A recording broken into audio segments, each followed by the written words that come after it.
Welcome to the Jerome McClain Show. I'm your host, Jerome McClain, and let's get into our episode.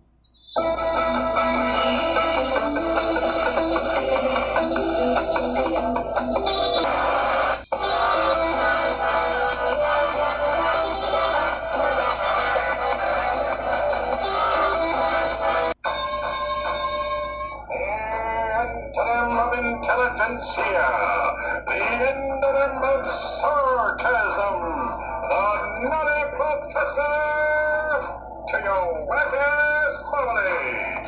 It's T-Bone from T-Bone and Chick Brew in the morning. Now available in podcast format. Simply search for the T-Bone and Chick Brew podcast, available wherever fine podcasts are sold. Welcome back to the Jerome McClain Show. We are very excited to be able to have our guest back from last time we did I think I titled the episode How Jiu-Jitsu Leads to Conversations or something like that. Either way, it's going to be posted again this week. And we didn't even scrape the tip of the iceberg with the last conversation. We talked about him personally, growing up in America as a Jewish person. And now we want to get into, he has dual citizenship as an American as an Israeli American. Welcome back to the show. Hey, thank you. Can you just get into some of what it means to you to have dual citizenship, and how did you come about the American and Israeli connection? So, sorry to spoil it, but I don't have dual citizenship. I'm only an American citizen. Oh man. But no, it's fine. I do know many people that have dual citizenship. Okay. My father would be one of them. I don't know if that addresses your question.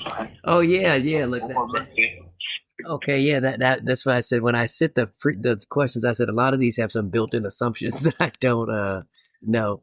So what was for as much as you can. What do you think your father's view on the dual citizenship was, and where do you think Americans get it wrong? And I'm thinking more of thinking that Jewish people have loyalty to two different places. It's kind of yeah. I mean, I think a lot of people have more than one loyalty. I don't necessarily see an issue, but. If there are particular aspects of that you're curious about, I'm happy to take my best stab at it. Yeah, and when I really say that I'm curious, it's more or less because I just started writing the Substack articles a few months ago. I want to say only 7 months, and I write just very fast, kind of just to keep something going, and I wrote a piece, I think it was called The Soft Bigotry of Moral Exemption. And that was kind of only because I was looking at some sociology stuff. And there was an old term we used to use called, in the black community, and I used to always say, the soft bigotry of low expectations. And I used to say that when I used to talk about how they kind of tried to coddle African-American kids. And I would say, no, just treat them like everybody else. And the cream will rise to the top, and everybody else will know how to work with them. But kind of trading a change, you moving the goalposts. I thought it was well intentioned wrong. I agree with you 100% on that. I think you've got to be completely colorblind, treat everybody the same. And then so you in that when I wrote the piece, you commented under it, so I just kind of said, oh, I wonder. I didn't really know what you thought about that thing where I feel like, at least in the media that I look at, we have a standard over here, and then it looks like the standard changes. But I mean, that's in both directions. I see people who are very critical of Israel in a way they're not critical of every other nation. And then I see it on the other side. There's people that make justifications for Israel in a way that I know they don't make for any other nation. And that's kind of where I kind of wonder, like, where you sit in that conversation. Yeah, I think you'd find that my opinions are very strongly pro-Israel and in support of everything they've had to do to survive and defend themselves where they are. And I think that's where my where my rub kind of comes in, because I recognize I have a very natural bias. I think I wrote a post about this a while back, and it's not necessarily that I'm a defendant of Israel. I'm very blatant. I'm very sensitive about Jewish people, period. and it really challenges my belief systems in the sense of treating everybody the same. And then I say, well, that comes with a big hiccup, because I do think like there's a very specific group of people that it seems like they have a very specific target on their back, no matter where they go. And I think I would be unfair to my own moral conscience if I did not recognize that. And then that there's a wrestling inside of me where I say, but while we are killing monsters, I want to make sure I don't become the thing I'm trying to kill, if that makes any sense. And even when it comes to some of the Christian people that I associate with loosely, I find what they think about Jewish people to be disgusting. You know, like they have a certain loyalty to the state of Israel, but that's just because they want all the Jews to convert. And I don't. I find that to be a lot more than problematic. And so that was kind of my when when I wrote the article, I kept thinking, oh man, is this going to be seen as anti-Semitic? You know. And so that was kind of my question. Kind of leads to when you saw, I don't know if you read the article or you saw the title, what was your motivation in saying, hey, I would like to come on and talk about, you know, whatever. Yeah, I did not read the article. There was something about the title that suggested that there was something morally impure. Yeah. The way, you know, Israel was defending itself, and I thought it would be good if you had the chance to talk to somebody that has the opposite view of that and can explain it and articulate it. Yeah. Okay. Yeah. See, my thing was, I think in the article, which when I wrote it, I had noticed personally that there was, and it wasn't even the modern day state of Israel. It was more of I didn't think people were doing their due diligence to see that there are different streams of consciousness that comes from this very great well. And it seems like to me, the loudest voices in the room were the ones that got the most attention. So at the period of time where I wrote that, I was watching, my nephew had got me into like this Piers Morgan Uncensored, and I kept seeing the same people on over and over and over and over. And I would just say, like, is there anybody else that has an opinion on this besides these like 7 people that just kind of debate each other about the topic in the most bombastic way possible? And and a lot of them, my bias is I lean towards academics, and so I would kind of say, well, you know, Alan Dershowitz believes this. Let's go see what Benny Hinn believes. Let's go believe what Benny Moore says. Let's go read Norman Finkelstein and Chomsky. But then there was the rise of the comedians, is what I called it, and that's when I said I didn't realize that they were somewhere in the Jewish diaspora.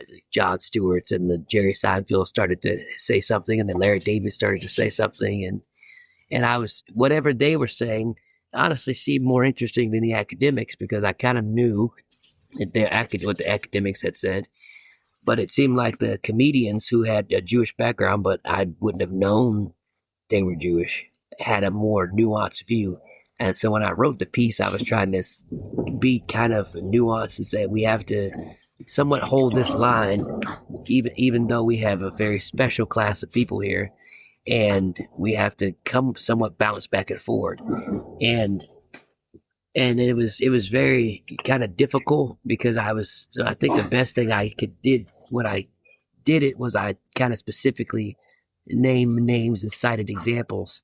But even when I was writing it, I kept thinking, I don't want this to be used as Jewish people do this. I was like, no.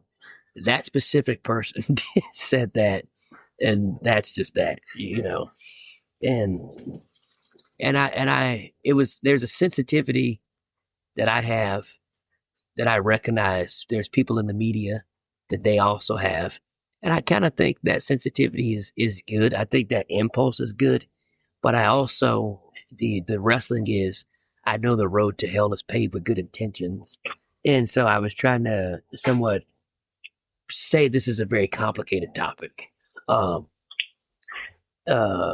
so that was like, I didn't know if you had read the piece. My thing was with the title just kind of came to me when I was thinking about writing. I was going to write specifically about Alan Dershowitz, and I was like, he's getting older. I followed him for a while. I like him. I believe in a good defense. I think he's a good defense attorney. But I always just say, well, I can tell when Alan's not calling balls and stripes. And I got annoyed with him. I kept thinking, I don't want him to be defending Israel, because I could tell when he's not being serious. And if I could tell, so could anybody else. And then the other part of me was just like, but who do you get to say who defends Israel? And then that's kind of that uncomfortability made me start writing the piece in the hopes that I could say this is more nuanced than it is. The title was just kind of, it was literally just a play on something we used to say in the 90s about low expectations. This was when I was a hyper neoconservative. So, and that was my motivation. So even when I think I started synthesizing questions, I made like 100 questions and broke it down to 20 of them. And I was saying, like, most of these are unfair because I'm pre-assuming something that I don't know. But that was my motivation when I at least wrote the article. And so you have any thoughts on that? Well, I know you have a bunch of really interesting questions. I think we ought to get into them. So I want to start people off by the opening. Literally what I wrote was this: I wrote the opening frame is to have a serious, respectful conversation about Zionism, Judaism, Israeli American power, Palestinian suffering, and moral consistency. We're not interested in cheap slogans or anti-Semitic nonsense. We're interested in harder questions. When people with a real history of persecution gain state power, how should that power be judged when it harms other people? The core tensions to press are Zionism. Is it identical with Judaism? There are Orthodox Jewish traditions, including the Satmar. Am I pronouncing that right? Satmar. If so, would you pronounce it for us? Satmar. Satmar. And I put a Neteru and Keta that reject. Neteru Karta. Okay, and they reject political Zionism on theological grounds, even if they are not representative of all Jews. That gives us a clean opening as an Orthodox Jew and a Zionist. If that's a pre-assumption, how do we respond to Orthodox Jews who argue that the modern state of Israel is a theological error rather than a fulfillment? So I just wanted to start off with saying, what is to us? What is Zionism? What is Judaism? And is there a difference? Stay with us. We'll be right back. Has anybody ever told you were over-opinionated? How about this one? You can talk about everything you like, but don't talk about religion. Don't talk about faith. Don't talk about politics. My name is Jerome McClain, host of Jerome McClain Show, and I want to introduce you to a show called Over-Opinionated with my friend from Southwest Virginia, Josh Scott. Josh has always been told he has been over-opinionated. He always tried to hold back these opinions, but he tried to back them up when he had to say something with facts and logic. Since he's grown up in many ways, he had to change a lot of his views and his opinions, as a lot of people should. He's not a millionaire from Fox News or CNN. He's just a hard-working, blue-collar type of guy. Give Josh Scott a shot at Over-Opinionated with Josh Scott. You can find him on patreon.com/overopinionated at $6 You can also check him out on Twitter at NRV_guy79. Overopinionated with Josh Scott, where he is this soft-spoken guy telling you the truth. We talk about a lot of serious topics on this show. One very serious topic is women's health. One company that stood out to me was vslay.com because the owner is very transparent about her own struggles in the women's health department and has great customer service, great deals, and frequent sales. You can check her out, her great customer service, products about women's health, and frequent sales at www.vslay.com. That is www.vslay.com. Yeah, really good questions. It's funny, I was just listening to Coleman Hughes. I forget who's discussing this with. He's one of my favorite thinkers. He says, I don't call myself a Zionist in the same way I don't call myself an abolitionist. It's, slavery was abolished a long time ago, so it would be a little bit anachronistic to say, obviously I'm not in favor of slavery, but it would be anachronistic to say, well, I'm an abolitionist. They just don't exist anymore. He says in the same way, Israel exists. It's existed for a long time. There are people who've been born and died in the state of Israel. It's just as old as at least 50 other countries in the world. So it's a little bit anachronistic and weird to say, well, I'm a Zionist. I support the idea of Israel existing. It exists. Which I thought was a neat and interesting analogy. Yeah. I think feel like there's something to that. Yeah, I like Coleman Hughes. I think he's brilliant. Israel exists. I don't think it should be up for debate whether it should exist, and I certainly take exception with people that say, well, it shouldn't exist and let's make it go away. And that's not right. Now, if I was to say, because like I said, I have a bias. If I was to say, the people who say that are engaging in anti-Semitism, do you think I'd be wrong? And even if I was right, do you think it would be helpful to tell them that's anti-Semitic? Yeah, whether it's helpful or not, that's a hard question. I don't know the answer. I tend to think it is because it would be. I think any other people would feel equal umbrage if you said, "Look, I don't have anything against Mexicans, but there shouldn't be a state of Mexico. That should be southern United States." And people say, "Hold on a second. Yeah. What do you mean you don't have anything against Mexicans? But you don't want us to have our own country, our own place to live, our own self-determination?" Yeah. I definitely agree. And then I think it's one of those things where I think, and I say this often to people, I have a very specific view of America. And so anytime Americans start getting jingoistic, going in one direction, I'm like, oh no, I know where this is going. And a lot of times I have to question my own pre-assumption of they used to say the blame America first crowd. And so I don't want to be in that, but I also want to say I know that there's a very specific group of Americans who kind of look for targets to beat up on. And every now and then it just seems like, well, okay, now it's the Jewish people's turn again, and they get blame. And normally it's around anytime there's an economic downturn. They start looking for little targets.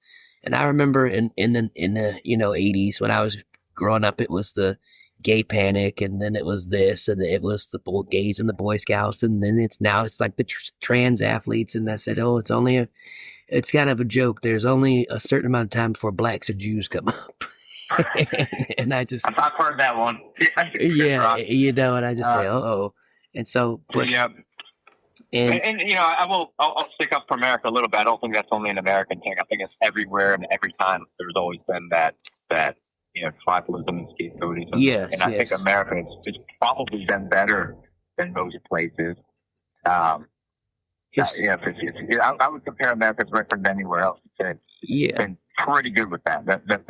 the evil, of scapegoating and tribalism and those kinds of things exists everywhere and every time, and we're not exempt from it. But I think we're probably better than most places in those times. I think that's true. I think I would like to agree with that. I was reading a French intellectual who said, and I have to figure out who he is, but he said what actually happens is as countries get more civilized, people start to notice every slight. And that's becomes annoying. It is frustrating, but he said that is the nature of people becoming more civilized. And then I just said, oh, maybe I was laughing at myself. I said, maybe I'm just too sensitive, but then when I got to the question about whether it was helpful, it's like as a black male who grew up in Jacksonville, Florida, which is like the very bottom of the map of the South, I didn't like when people tossed the word that was racist. I'm like, well, it may have been racist, but I also know it's not helpful because when you tell somebody in my experiences that was racist, what they hear is you are a racist, and it seems like it used to shut down the conversation. And my big thing is conversations across class and cross culture and cross religious backgrounds is how you actually solve society's problems, because a lot of times people talk about people and not to people. And so it was basically like, if I have a show, I think I've had it for 7 years now, and my whole notion is don't be tribal. When there's moments like this, I don't want to be tribal, even though I kind of have a tribe. When I think about a lot of the stuff that I see, I am afraid for a lot of my friends who are Jewish. I'm afraid for my teachers who are older, because they're deep in the South, and I kind of think there's a lot of ignorance there. And I say, you don't even know these people's opinions and views, and I see them being shouted down at places, and it was very troubling to me. And it was kind of if there's going to be something happening, if for my own conscience, I can't be silent, but I also don't know what to say. if that, I don't know if it's helping or if it's going to make it worse. I do like that Coleman thing, because I like to tell people sometimes with me, it's a double like a thing. I think sometimes we need to be plain and not academic. And then other times I say, sometimes we use words so broadly that they muddle the terms. They muddle the water. They muddy the waters. Like if I were to say I was a Christian, I don't even know what that means, And then other people would be shocked that I say there's about 48,000 different versions of that. I think there's 45,000 that are still practicing. What are you? And so I say, oh, I'm a Methodist, and that's where at least you may not know what I mean by Methodist, but at least I gave you a jumping off point. And so that's kind of what I like what Coleman said, but I kind of think sometimes defining what you mean by what you say gives people at least a nugget of everything. So when I come to the question of the modern state of Israel, I'm getting it from this rabbi by the name of Charles Feinberg. And he kind of really shaped a lot of the theology of what we call in my camp the dispensationalist camp. And so he believed there was a spiritual Israel, but there was a physical Israel, people on the land, in order for the promises of God to be kept. And so that's where my starting point is. There is a spiritual Israel, but there's a physical Israel where the people will return and get the land. And so that's kind of where I stand is, and do you believe that the modern state of Israel is a theological necessity or a historical necessity or simply a political reality that Jews have the right to defend themselves? I think it's all three. Perfect. There's never been a time in history where the Jewish people, on purpose, would prefer to be anywhere else than living in Israel. If you open up the Torah or open up a book of the 613 commandments, there's so many of them that apply only to when you're actually living in the land. Mm-hmm. the land of Israel for the people of Israel. So it's absolutely imperative that Jewish people live there. As far as a historical necessity, and I think it'd be hard to look at the world and say, yeah, they don't really need their own country and their ability to defend themselves. I think nobody else is going to be there for us. Yeah. So, And I want to jump in some of these questions that we have a hard stop. I started to think about it really when I said I felt like the media was starting to poison my brain, because I remember talking to my friend, and he's a conservative. I helped him start a podcast called Over Opinionated. And I said, I can't really think of a religious theocracy that I like. And he knows me. He said, yeah, you can. And I said, which one? And he said, you like the Pope? And I said, oh, yeah. But I never think of it as a place with actual power. So I kind of was like, that Protestant, whatever I have, I listen to when the popes talk, because I've respected the last four, I would say, for the most part. And so I'll listen to what they say, but I take it with like a grain of salt. My brain had blocked out the part that Rome was actually could be seen as a theocracy. Because when I think about theocracies for the most part, I think about Saudi Arabia, which I don't like, and I think, and so my brain kind of thinks theocracy bad, and that gets kept it moving. The second question I had was, where do you draw the line between loving Israel and defending actions of the Israeli state? Because we know those are not the same thing. You can love America and still say America has done wicked things. Should Israel be exempt from the same moral scrutiny? And how do we juggle those? Yeah, so there have been things that government, first of all, I think a state can't do anything. People do things. People have motivations. People have morals. States don't really. 100% agreement. There are elected governments. It's a democracy. There are things that elected governments have done that I disagreed with. I disagreed with the Oslo Accords. I think that has been led to unfortunate consequences.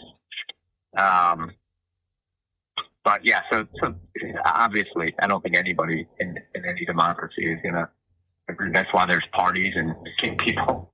Yeah, you might support one side and what they're trying to do, and in Israel there tend to be more than two parties, and so yeah, I think there, just like anywhere, the same way you may. I mean, I don't know where you fall politically, but I feel everybody has their own places where they fall politically, and what the current or any previous government has done, depending on where their politics lie, they may or may not like it.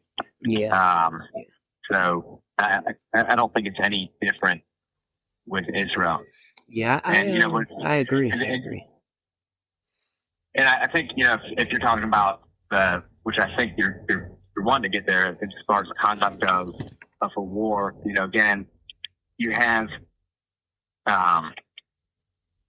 overall, there are lots of levels to it. Mm-hmm. There's the overall strategy, then there are tactics within the strategy, and there's actual execution, out in the actual field, and then, there's the fog of war and all of that. And, yeah, exactly. I agree with every decision, every soldier who's, under fire and, trying to rescue a hostage that's being tortured, and, hard to say. I mean, I think you just have to analyze each one of those case by case. Yes. The question is whether I agree with the overall strategy. I don't know that I have the expertise to say, I could have come up with a better strategy. I don't think I do. Yeah. I go ahead. Oh, I was just going to say, I definitely agree. And I knew, because I don't know if everybody remembers, because we have short memories as humans, that he is a lawyer. And I most of my friends are lawyers, because most of the time I'd spent with the federal government, and we used to use a term when I was a field training officer, it's qualified immunity. And so most of the time when I'm thinking about it from I have to judge every individual by every individual action, one. Number two, there is a certain amount of qualified immunity where a soldier, a police officer, they are not judged by what I am judged by as a Monday morning quarterback. They are judged by what they were able to see at the time, the fog of war, et cetera, et cetera. And that is a more nuanced and serious conversation that I don't think, like I said, I don't think people actually have. I don't think people are familiar with what qualified immunity is. And I think they judge it based off the moral standards that they already come to the table with, if they have moral standards. Are they judge it based on some bias that they have? And a lot of times I feel the bias is in the negative of the state of Israel. And so I definitely agree. So for me politically, I always tell people I'm a man without an island because I do something personally that I don't think is helpful, but to be honest, I can't help it. I don't like the fusing of religion and politics. But everything I approach it from a religious lens. So I'm useless when it comes to politics because I just kind of have well, that was wrong, and that was wrong, and that was wrong, and that was wrong. And, well, who do we vote for? And I just say, well, you got to vote your conscience because nobody's going to be 100% correct. We are all making the best decisions in this time and space that we can.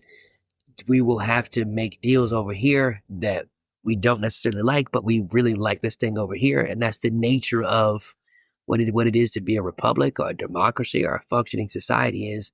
I don't get everything I want. And because of that, and because I'm more religiously known as affiliated with religious traditions, I try to not stay in politics but so long because I don't want people to think, like my friend Josh said, he said, I'll hear your show sometimes and I think, oh man, Darrell's very conservative. Then he said the other times I say, oh, Darrell's very liberal. I said, I just exist. I am just trying to be morally consistent. I'm trying to tell you what my heart feels at the time. I'm trying to be as vulnerable and personal as I can. I try to tell you where my biases lie. And I try to tell you when I'm wrong, when I'm right, when I'm happy, when I'm sad. And I'm like, that's the best I can do. I can't tell you who to vote for or anything else. I can say that I grew up in a very collectivist family. I know what it's like to live with my great grandmother and my grandmother at the same time, as well as my granddad and my great granddad. I feel like the model my family had works, and I wish everybody did it, but it seems like people like their own space, like their own stuff. And so politically, that leans me more to like a Bernie Sanders type of person or an Angus King type of person, where it's like you're inside of something, but you're not inside of something. But even that, I think there's sometimes where I think, okay, he's wrong about this. So I can admire somebody in one area, which is their give everything to the poor spirit. But I also can say, well, I don't really know if I agree with this treaty, this NAFTA stuff or whatever. And so I think I try to be more serious about these types of conversations than I think American politics allows. And that's kind of where I'm at personally. And so you said something about there is no nation states or speak, and I kind of somewhat agree. As I often say, nations are neither moral or immoral. They are somewhat amoral. They do what's necessary at the time. And then there's other people who are historians, academics, who try to somewhat synthesize what a nation does and say, this is where we were right, this is where we were wrong. But even that is a matter of opinion, of perspective. When you said something, you brought up the Oslo Accords. In your opinion, why were the Oslo Accords incorrect? And could you give us just a brief summary of what the Oslo Accords were? Yeah, so the Oslo Accords were, I think, supposed to pave the way to a new Arab state, a Palestinian state in parts of the West Bank and Gaza. And I frankly viewed that as a mistake. Okay. I didn't think that it was useful for Israel to cede territory that it won in a defensive war, and that it shored up the borders and made it a more defensible country and more. I always believed in peace through strength, and I thought that this was a chipping away and harmful to deterrence and made Israel look weaker and invited a lot of the violence that subsequently happened. And was the Oslo Accords, was that Clinton? Yes. Okay. Yeah, that's Clinton. Yeah, I have a natural bias. I don't like the Clinton machine, and I've kind of tried to back off. It's been so long enough removed from his presidency that I've tried to go back and look at some of the stuff that he did. But I just thought Bill Clinton was full of, stuff. But I recognize he was the most famous Democratic president, and so I have to. He was an incredibly talented politician. Yeah, but during the Clinton years, I was reading "No One Left to Lie To: The Triangulation of William Jefferson Clinton" by Christopher Hitchens. So I always thought he was scum, and so it was just, now I'm trying to back out, and not so personalize my feelings about a guy, and kind of say, okay, this is what he did. This was good. This was awful. This was good. This was awful. But I thought most of Clinton's foreign policy was god awful. And I think it was more of he was always trying to, instead of say, these people are right, this is wrong, he tried to come up with a middle ground that, I think what you said is chipped away at the fabric of something that did need to be chipped away at. And of course, then there's a power vacuum that comes in and starts to knock more of that down. And so I think I'm in agreement with the Oslo Accords. I'm going to jump right into this question 3 that I have here. The International Court of Justice said in its July 19, 2024 advisory opinion that some of the Israeli policies and practices in the occupied Palestinian territory, that's a loaded thing, including settlement expansions, restrictions, demolitions, and forced displacements, pressures, violate international law. As a lawyer, but also as somebody who personally knows this stuff, do you reject that legal framework entirely, or do you believe that Israel has some obligations to comply with it? And I want to add into that a bit. How seriously should we as Americans take international law? I don't take it seriously. I don't take anything the International Criminal Court says seriously. I think it's political. And I wouldn't recommend that the U.S., Israel, or anyone else I care about submit itself to its jurisdiction. I don't. It's political. It's very similar to the United Nations, where everybody gets a say, but not everybody should have a say. For example, why should Iran be on the Committee for Women's Rights in the world? Oh, or yeah. Nuclear non-proliferation.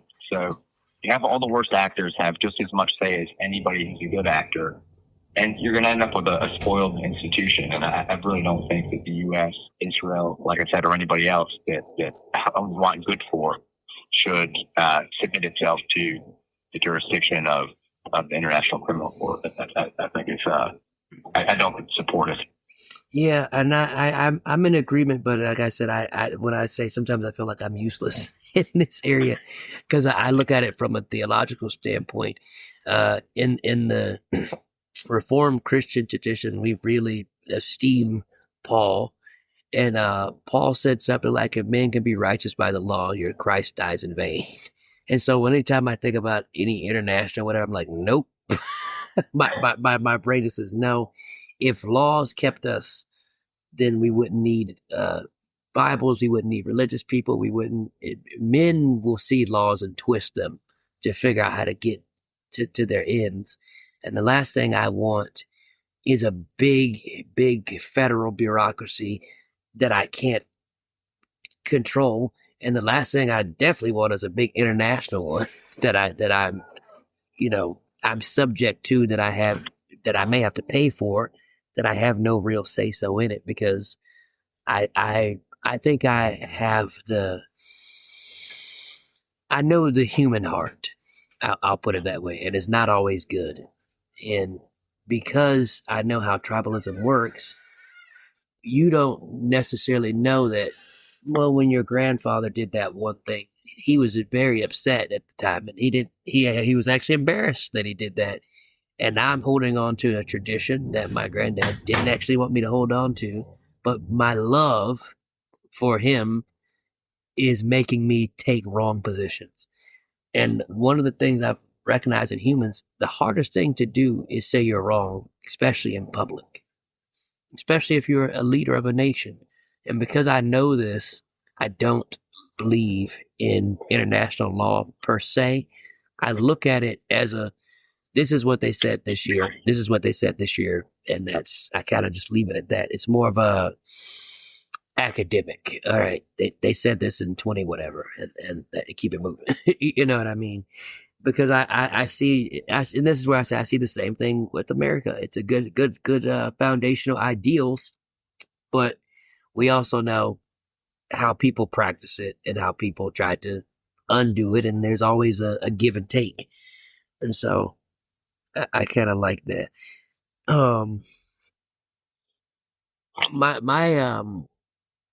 This is not something that was on the in the pre-questions. This is just something that I think about. Being that we both agree that nation states, people, etc., vote and do bad things. The CIA had a term that came in vogue after 9/11, and it was called blowback. And it was basically a memo that said because of the way the United States conducts foreign policy in the Middle East, that it would come with what they called unintentional blowback. And it was basically like, so eventually the people in the Middle East would attack America or America's proxies.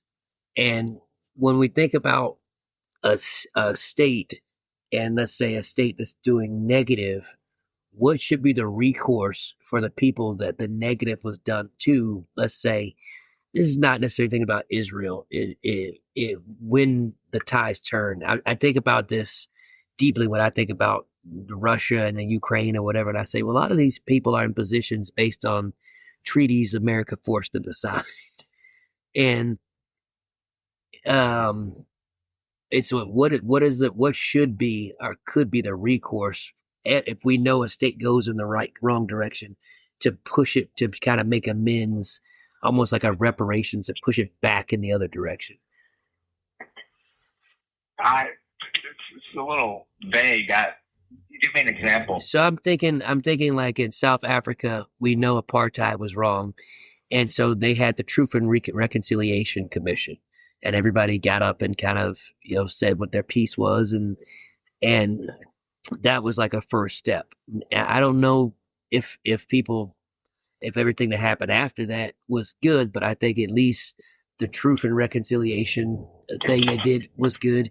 When it comes to the American context, I think of the Native Americans getting their reservations, and so that's kind of where I'm thinking.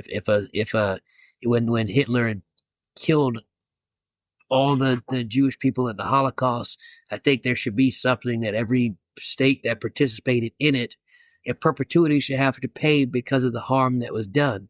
Now, a lot of people don't like that, but I kind of say tough titty. States participated in it. They benefited from it. They slaughtered millions of people. They stole things, and they should have to pay for it as long as it takes. But I know, and so that's my position. So but my thing is, what is your position on? We know a nation state did something awful. What should be the repair for what was done awful? Every case, I think, is going to be different. I don't know about in perpetuity. I think that keeps grievances going in perpetuity, and I don't know if that's a good idea. Yeah, I agree. I know it's difficult, but and I know it's difficult. Only in the sense I wrestle with it all the time. But I think about it like this: in this country that I sit in, we don't put timestamps on. Okay, so the Native Americans, they They were the indigenous people. They were taken off the land. They get this. Well, there's not a timestamp that says for 75 years. We just kind of and we just kind of grew to live with it. Is there a grievance? Could be. And my thing says, yeah. And so is the guy who watched his family get slaughtered and 8 people lived. You'll learn to live with it. Things happen, and I don't think it's just forever. We can tell people, tough, deal with it. Things happen everywhere. And that's where I say that unintentional blowback of telling people they should forget their suffering, but you should remember yours. That's like even with 9/11. I remember how deeply I was affected by it. I was sitting in 11th grade math class, and I said, we have our never forget pens. And I said, if somebody were to come and say, oh, you should forget, we would think about how crazy that sounds. That would be so insensitive. And so it's like, because I remember, I want to repair what the damage that was done. I can never replace the children. I can never replace the stories. I can never replace the buildings, but I can say, we can give you this for this period of time because this person's family saved this for 3,000 years and you took it, and they can't get it back. And you have no idea how much they plan to pass that down for 2,000 more years. So it is a very difficult question, but that's kind of where I say, like, there's people that did not earn the Declaration of Independence. They didn't earn, they didn't fight in the IDF. They didn't earn, and I say, so there are sacrifices that have been made so that we can be free, and that blood is in the ground in perpetuity. So that's why my brain thinks in perpetuity, I have no problem paying a tax for something that my nation did that I didn't agree with, but nevertheless, it happened. And I don't, and that's kind of why I posed that question, only because when we brought up nation states and what they do and the harm, my brain thought, so how do we repair the harm? And it is difficult, but I think, like in litigation, you sue, you go to civil court, you get something, and it doesn't. Sometimes you see it, they're not fully whole. They get the money or whatever, but what's money to the lost loved one? My grandmother has a house in Florida that she lets nobody live in because there was a storm that came through and it destroyed the pictures. And even though she got other houses, it was the pictures, it was the memories. Yeah, it's Thomas Sowell is one of my favorite thinkers, and oh yes, and I think he's right when he says that there's a limit to the kind of justice that a court can give or that laws can give, and they can't do cosmic justice. They can't. It's like God can reward you for the effort that you put into something, but people won't. Exactly. You have to, if you're building something for somebody, let's say, you're building a table, and I can get a table for $100. If it costs you $1,000 and you had to redo it 10 times, I'm not paying you $1,000 for it. Yeah. I'm paying you 100 because I get it from somebody else for 100. Now, God might care about all that effort, and He'll reward you for it. And so I think we just have to leave cosmic justice to God and do the practical human justice that we can. Yeah. And we can't cosmically solve everything that's just beyond the power of humans to resolve. I think people that are already dead are beyond our power to help or punish. And we just have to leave that to God. That's a beautiful. I like Thomas Sowell too. He was one of my. When I would read Chomsky, I would read him as a counterweight because that way I could stay, balanced. So then there was a bias, the fact that he looked like me. I was very proud of that. And I always tried to be a very nuanced thinker. And like I said, that's why sometimes on these questions, I think I'm somewhat useless. And because I do at times, I say, well, trust me, I want God to come back and render justice because I do see people And I do see that they suffered, and I do see that there's something that was lost, and that it's, you know, it's and I'm there with them in that suffering, and I do want the cosmic justice. And then I also sometimes, because he was more of a libertarian, and I just gotta say, yeah, that's very convenient to always not be able to repair these people's suffering, but then you have some person over here who's an elite, and every time they stub a toe, it seems like we could find $10 million for them. And so I say it's very convenient that you can't find it, because you also have to know that it's not political expedience or for you to find it. And so, yeah, but there also is a very moral basis for his view. Oh, because, yes. You know, if you think about it, if you're going to try to do cosmic justice and try to right the wrongs of people that aren't alive anymore and visit justice on people that aren't alive anymore, you have to put somebody in power that's going to take money, essentially at the end of a gun, you know, by taxes. You go to jail if you don't pay your taxes. They're going to take money from people that aren't voluntarily giving it, and then they'll decide, you know, what justice means and who should be the beneficiaries of it, and who to give it to. And so it does violence to the freedom of the people who maybe wouldn't rather pay that. Yeah. And then it puts money into the hands of somebody who's the kind of person that seeks power, because you know, those are the kind of people that go into politics. Exactly. And, you know, gives them the power to, you know, do what they think is justice. So Yeah. I think besides the fact that it's not expedient to try to do this kind of cosmic justice, I think it creates some moral problems as well. Where I agree. I agree. And my thing is this: I'm writing a book that I think is going to be done in 2 years, and it's on just war theory. And I always tell people my field of theology was apologetics, so religious apologetics, and I just kind of debated whether God exists. I found that very exciting. And then the other was what we call moral theology. And so it's always like, what is the moral answer to this question? And so what started to bother me over the past few years was people would throw out just war theory. And I would say, I don't think they read just war theory. And most of the wars that people say are justice, they don't meet St. Thomas Aquinas' view of just war theory. They don't meet St. Augustine's view of just war theory. It's just that they're sitting in a country and there's going to be a war, and they're going to pull out some pastor, and he's going to say, oh, this is a just war. And I just say, well, he kind of has to say that, doesn't he? And he has a political viewpoint, but that is not traditional just war theory. There are certain parameters that had to be met. I have rarely seen them met. And so I'm conservative in the sense of I am very rigid.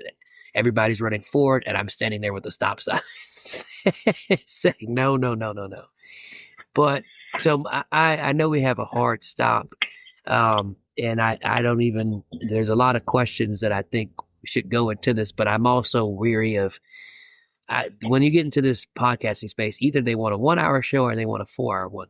So of course I want to, of course, stick to the 1 hour day. I've got 20 minutes, and we can always pick back up again. Yeah, that's of course. So I wanted to get people to know that we have a lot more questions, and he was very correct when he said I'm trying to beat to the certain issue, because my thing is, I'm not interested in just like, oh, there's a war going on. Like, there's always going to be a war going on. So, and I do agree that this is the best time, but I am still concerned because I have friends who I'm afraid for, who I see not being treated fairly. And so it was just like, I can't do anything but have conversations. And that's kind of my I wanted to not give you a pushback, but kind of give you my stream of thinking when it comes to what you said about the cosmic justice versus with Thomas Sowell, and the Chomsky and Lenz and the Dorsewiches versus the Finkelsteins, and kind of where I sit in this is, and I just say from my tradition, uh, would be considered, and I reject this term. I'm just going to throw it out there. We would be considered religiously liberal. And that was the Methodist tradition, especially when it comes to the African Methodist Episcopal churches where I grew up. We split from our denominations because of segregation. And so our theological stream has always been our priests, prophets, whatever, where we're always the ones getting murdered. And so that's the Kingian tradition, the Richard Allens, the Nat Turners. I just grew up knowing that we're going to say some stuff. We're going to get killed. Dylan Roof literally shot up the Mother Emanuel African Methodist Episcopal Church. I had gotten rid of every gun that I had after I got out of the military, and I went back and had to arm myself. I felt like a crazy person because I watched all the men started carrying guns in the church. That's where I sit when in this, is there are political streams like whatever these young males are going through that made a male, Dylan Roof, have come to my church who he had no connection with and murder innocent people that I knew. You know what I mean? So it's not just a political question to me. It literally showed up to my doorstep. My grandmother was calling me, telling me I needed to do something about my grandfather because when she goes to praise practice or he's outside the church with his gun. And I just told her, I said, there is no way I can tell my grandfather how to protect his family. There's no way. Especially after what we've seen. A president that I didn't vote for had to go to my denomination and sing Amazing Grace. And then I had to listen to everybody. Oh, this was a political. I said, oh yeah. That's when I started to realize this country has gotten so bad that this stuff, while I tried to ignore it, it has showed up to my front door.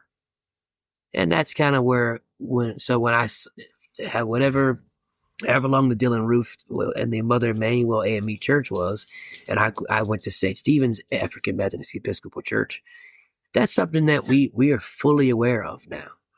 That when this type of stuff starts happening, we have to be very conscious of it. So that's why I try to say, I'm not allowed to take sides on these issues. I'm really not. I have to somewhat have some moral consistency, and the moral consistency is this. I don't believe the state has the right to do X, and that's where I stand. And I said, now, I know that people will say somebody has to do it. And I say, well, that's what you'll say, and I'll watch you do it. And so I would say, I don't believe the state has the right to kill its citizens. And I would say, and so I'm anti-abortion. And I would say, I don't think the state has a right to kill its citizens. So I'm anti-death penalty. And that's a very difficult one because trust me, I think there's some people that I really believe deserve to be dead. And then so when I get into that feeds to my just war theory. That feeds everything. Is kind of me consciously trying to be morally consistent with the sense of I don't think the state has a right to kill somebody who is in the image of God. But I know that states have to do things, and I know that it's going to happen. But I'm saying I don't think we should give states that right because historically speaking, states are made by people, and people are not always honest. And so when I try to tie this to the Thomas Sowell thing is, if we always can find money for the wars, that I say that we should always be able to find money for the repair. And I want you to have the last statement about where do you think, like, I get that right or wrong, or you kind of see where I'm coming from of this tension that I kind of have here. Yeah, again, this is another one where I'm just going to have to say depends in case to case. I don't think that, again, in perpetuity and carrying on grievances, especially beyond any particular generation, is going to be useful. I don't think anybody should be, quoting Thomas Sowell or paraphrasing anyway, anybody should be born into the world with a pre-existing grievance or with a pre-existing debt or guilt for something that they do or have anything to do with. But to the extent that there's an ability to right some wrong, in the current generation involving the actual people who were involved, or somebody that has a very close relation to them. Obviously, if a driver were to, God forbid, kill my wife in a car accident, I've got close enough relation that it would make sense, and my kids would rely on her income and that kind of thing. So, it makes sense that I would have a claim to that. But, to the extent somebody that just happens to share a tribal affiliation or something, or, another generation later, I think that's getting too far, and we're in the world where, again, babies are born with a prepackaged set of either grievances or guilt or debts. And I don't think we should do that. That's good. And that's a good, and I do like the fact that, guys, I tried to name, or at least we named some people that I think that I do like. Coleman Hughes is very soft-spoken, kind of like me. Yeah, he's somebody that I really wish people would listen to versus like the stupid ass Candace Owensons of the world. Coleman is definitely more serious. Obviously, Thomas Sowell is a towering intellectual. He would be considered a libertarian, which I don't. If you want to check him out, he has a lot of stuff on uncommon knowledge that's readily accessible. Definitely a serious intellectual thinker, and I think if we could get more people like them in front of the media and less people like the blowhard that I said, her who should not be named, it would be a better place. A lot of people, I believe, are just grifters, and they're grifting off of tribalism. A lot of them, I assume, they're deeply racist and deeply anti-Semitic, and they're playing with populism, which I've always thought was a dead end. And I wish that people could have conversations like we just had and kind of slow down versus like go for, because a lot of this stuff, it is so complicated. And I don't want us to make the mistake that when I was in a neoconservative, we used to say about the communists, you would say, well, Karl Marx didn't understand the human condition. And I say, same. The human condition is they will seek revenge. The human condition is they will seek some more. The human condition is that they will see themselves as perpetual victims sometimes. The human condition is we have the capacity for love and forgiveness and strength and peace. And so I say, like, don't forget those things. And if we can kind of look at people sometimes and not see them as a tribe, but look at them and see us, we can heal the land. And that's kind of where my motivation is in having these continual conversations. As many as they take, there's a lot of loud noise in the world, and I don't want to be a part of it. I want you to get the last word for your heart out, and we'll have you back on as a gazillion times about a gazillion different issues. And I appreciate that. And, I know there are a lot of questions we can get to. Happy to join you the next time. Yeah. And this is something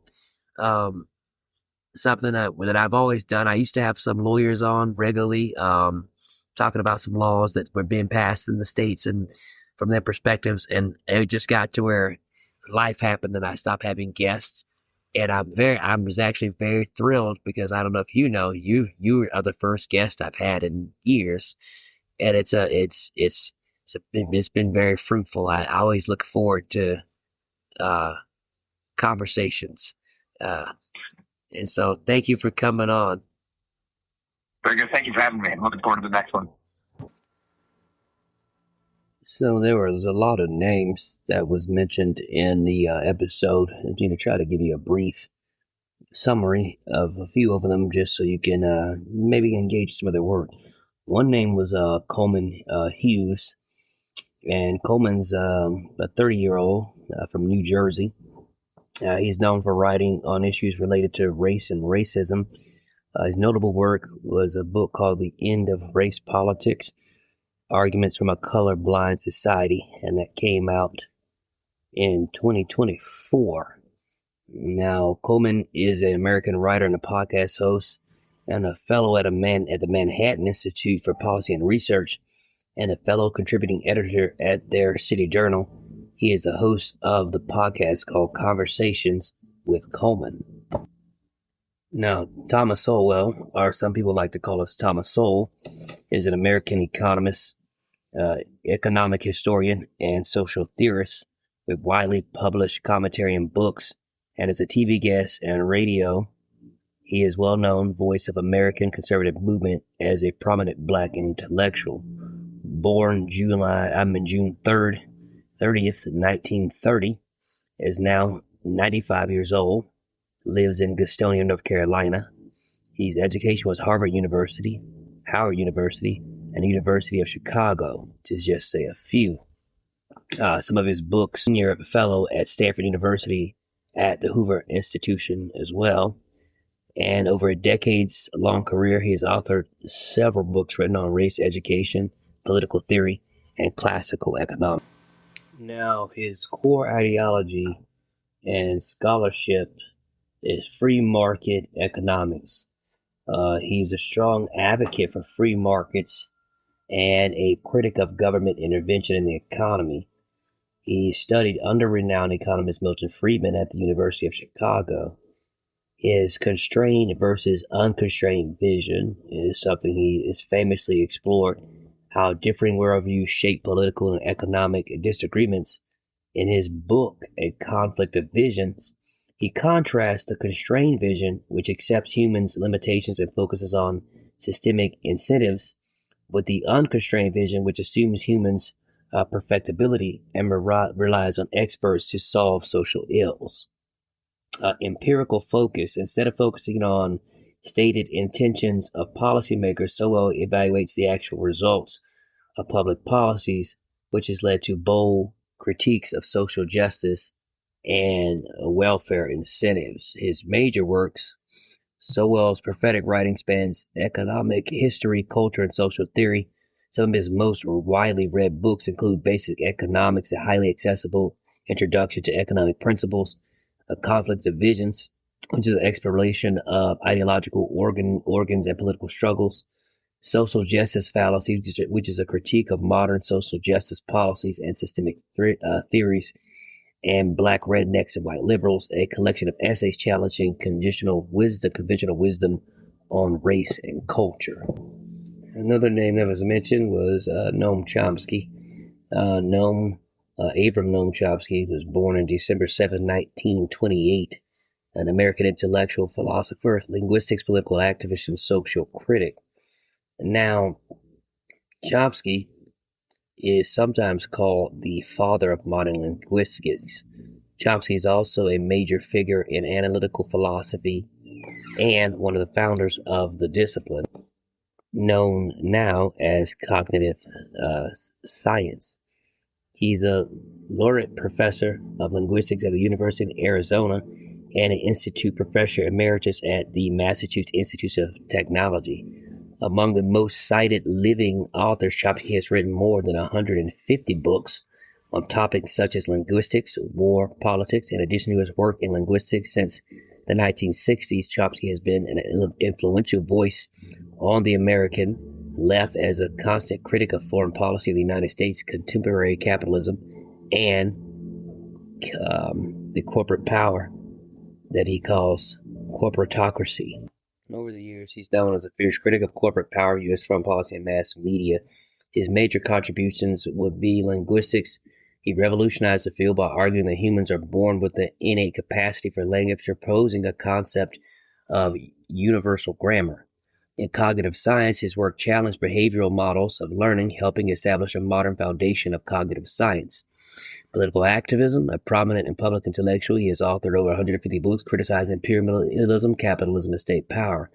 Media criticism, he co-authored Manufacturing Consent with Edward S. Herman, a seminal text detailing how media functions as a propaganda tool for ruling elites. His notable works are Syntactic Structures. In 1957, established his foundation theories on generative grammar. Manufacturing Consent, the 1988 book and film, explores political economy of mass media.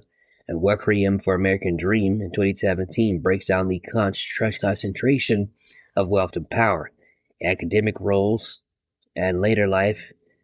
He spent decades as a professor at the Massachusetts Institute of Technology, MIT, before becoming a laureate professor at the University of Arizona. Having suffered a stroke in 2023, he requires ongoing care and remained largely withdrawn from the public discourse.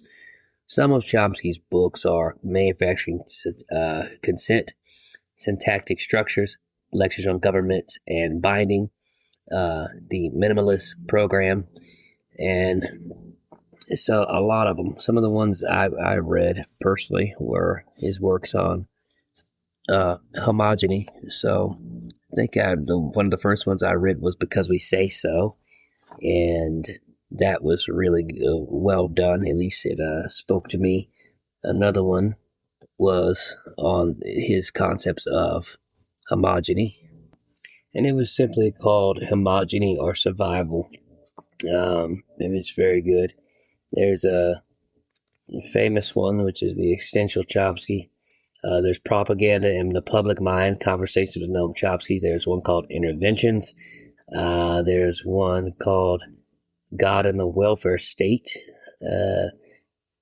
There's one famously just Chomsky and anarchism. And there's one, A New World in Our Hearts, and that's a conversation with him and Michael Albert. And there's one called New Horizons, I think, which is a study on language and the mind. Like I said, he wrote over 150 books, so you'd be quoting forever. I know a famous one was Notes on Resistance, World Orders, and Old and New, and Chomsky on Democracy and Education. And, of course, you could want to get something spicy. There's one called 9/11, Was There an Alternative? And it's just kind of when you have such a body of work between him and Sowell, it's anything you pick up, it's going to challenge your thinking. I think the book Occupy by Chomsky was good. Understanding Power, The Indispensable Chomsky was good, and Chomsky for Activists. Occupy was probably one of the first ones I read because that's when I somewhat started to make my political economic shift, I should say, and became more politically aware. I think, I'm not sure. I think I mentioned Norman Finkelstein. I'd have to go back and listen to it in its entirety, but in the same vein, Finkelstein is basically a student of Chomsky, and he's an American political scientist and activist. His primary fields of research are politics of the Holocaust, and Norman Finkelstein,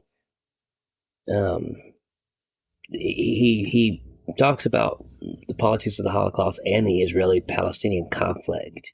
And he was born in New York City to a Jewish Holocaust survivor, actually, in 1953, which would make him 72 years old.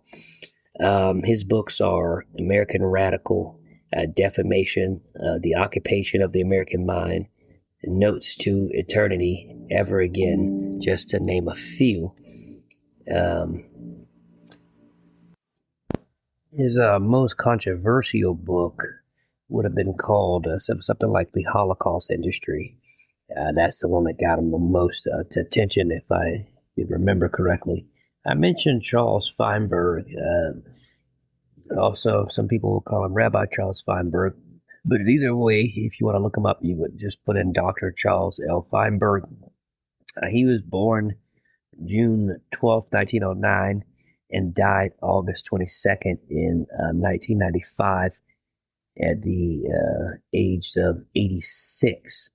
Now, Feinberg was an American biblical scholar and professor of semantics and Old Testament. He was an authority on Jewish history, languages, and customs, and Old Testament and biblical prophecies. Feinberg was born in Pittsburgh, Pennsylvania, raised in an Orthodox Jewish community, graduating from Hebrew Institute of Pittsburgh and the University of Pittsburgh in preparation to be a rabbi. In 1930, He converted from Judaism to Protestantism through the ministry called the Chosen People Ministries. He went to earn his Th.M. in 1934, his Th.D. in 1935 from Dallas Theological Seminary, his A.M. in 1943 from Southern Methodist University, and his Ph.D. in 1945 in archaeology and semantic languages. From Johns Hopkins University, Feinberg married Anne Priscilla Freeman in 1935, and together they had 3 children, Paul, Louis, and John. Feinberg joined the faculty of Dallas Theological Seminary as a professor of Old Testament in 1934 and begun radio broadcasting messages the following year. During that time, he served as a pastor of a church in 1940. In 1948, Feinberg joined the faculty of what would later become Talbot Theological Seminary, and in 1952, he became its first and longest-serving dean. And in 1958, he oversaw and updated to the Fundamentals, a defense of central teachings of Christianity, and later was on the team that originally translated what is now known as the New American Standard Bible. In 1981, a Fet script was published in his honor, Tradition and Testament essay in the honor of Charles Lee Feinberg, including contributions from John F. Waldrop, Bruce K. Waktaki, Walker C. Casey Jr., and Glenson L. Archer. Feinberg's works and his books, Hosea, God's Love for Israel, Major Messages of the Minor Prophets, and that came out in 1947. God Remembers, a study of Zechariah, first edition, and that came out in 1950. Habakkuk, Problems of Faith, Zephaniah, the Day of the Lord, Haggai, Rebuilding the Temple, Malachi, Formal Worship, Major Messages in Minor Prophets, New York American Board of Missions to Jews in 1951. 1952, Zechariah, Israel, Comfort and Glory, Major Messaging on Minor Prophets, New York and American Board of Missions to Jews. And so he wrote a lot about prophecy and stuff, a lot of articles. Charles Feinberg was one of the pivotal founders in the thinking of what we would know as biblical prophecy. Pejoratively, some would say dispensationalism, some would say premillennialism, because he wrote about millennialism in 1980. The 2 major views, and this was like a 3rd edition, but it's definitely a body of work that, if you're in my camp, we look to often, Charles L. Feinberg. Anyway, just wanted to give you a sense of the stream of consciousness that was happening in this episode, so people can at least, if they wanted to for their leisure, go back and see somewhat who we think about when we think about these questions and these answers, and somewhat try to better understand me and our distinguished guest. At any rate, thank you for tuning in, and we'll see you on the next episode. Thank you for listening to today's episode. Of course, if you want to support the show, you can do so by going to www.patreon.com and getting a membership for as little as $3 a month. Again, that's www.patreon.com/The Jerome McClain Show.